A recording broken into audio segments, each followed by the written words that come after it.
CLC 24 Grammar Screencast. In this Grammar Screencast, we're going to be covering the imperfect and pluperfect subjunctives as well as their irregulars. And we're going to see how these work, the subjunctive, and then we'll play along with the indirect statement clause. All right, the subjunctive. The imperfect subjunctive is rather straightforward. All the endings are the same, m, s, t, mus, tunt, tis, nt. The only thing that's different is the stem. Notice the stem looks familiar, doesn't it? The stem, before you get to those person endings, is formed off the present infinitive. Ladare plus the person endings. Ms, tus, mus, tus, unt. The imperfect subjunctive. Now, we're going to talk about what the imperfect subjunctive is shortly, but right now there's the formation. The pluperfect subjunctive has the same person and has the same person number endings.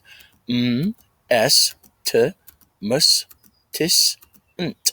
Same endings. What's changed? Well, the perfect stem.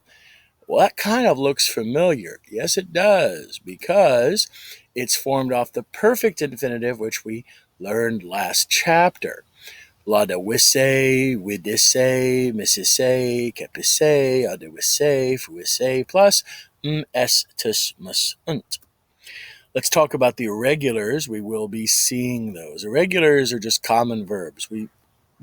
But they're also formed regularly.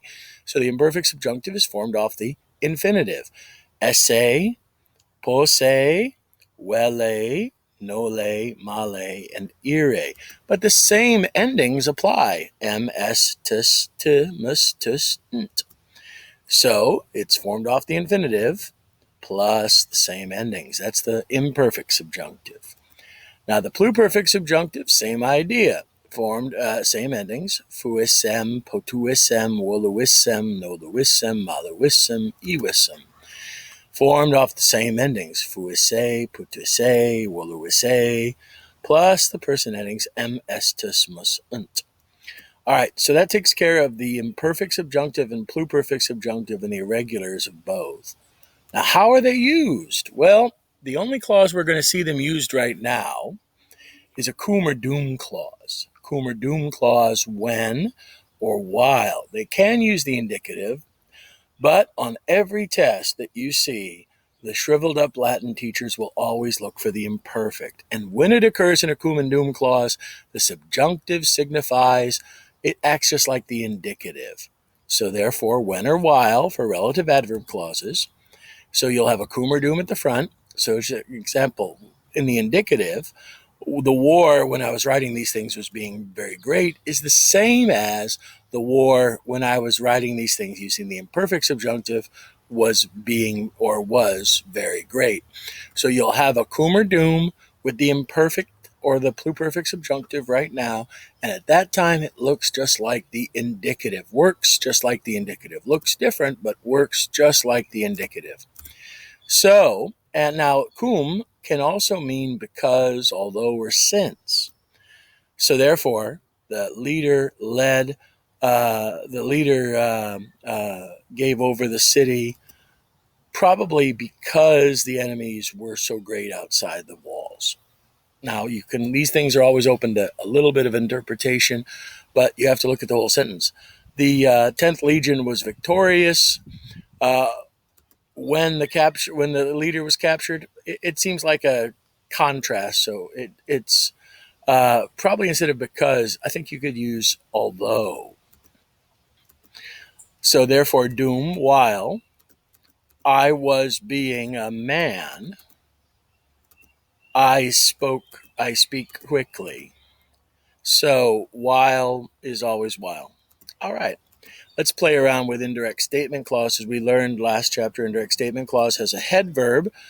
And then, of course, we're also dealing with, so therefore, present infinitive would take the tense from the head verb, or the infinitive that's in the indirect statement clause would, he says, is sending, or is being sent. Well, what if the head verb is past? Well, then you just transport the tense to the past, progressive past. He said was sending, he said was being sent. Same for the future even. He will say that he will be sending, or that he will be sent. Let's see how that works. So you have your head verb. You always start with your verb. It's he was hearing. It's past tense. We look for an infinitive. There's our infinitive, present infinitive. So it's a progressive aspect. The tense is found from the head verb, active and quotative. Was coming. Who was coming? Eum. Subject, accusative, subject of the infinitive. So it's the same construction throughout. You just take the only thing that's changed is the head verb. Let's play with it. Mulier, the woman, digabat, was saying, a head verb. Nos peti. Now, peti looks like a perfect indicative. I saw it, but it's actually not because you have that head verb.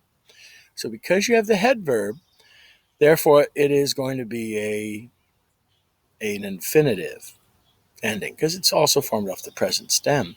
So the mother or the woman was saying that we were attacked or were being attacked. Why were and not are? Dikabat is past tense. Moving on. The gladiators were saying, there's your head verb. Therefore, what are we dealing with? We're dealing with an infinitive indirect statement clause. So we have to choose the infinitive. Were held back. Okay, passive. It's past because the verb is dikabat. So we're looking for an infinitive. What kind of infinitive? A present infinitive, active or passive. Clearly passive. So therefore, number 3 is your sexy distractor. But number 2 is clearly answering the question because it's passive. And then finally, the daughters were announced, past tense.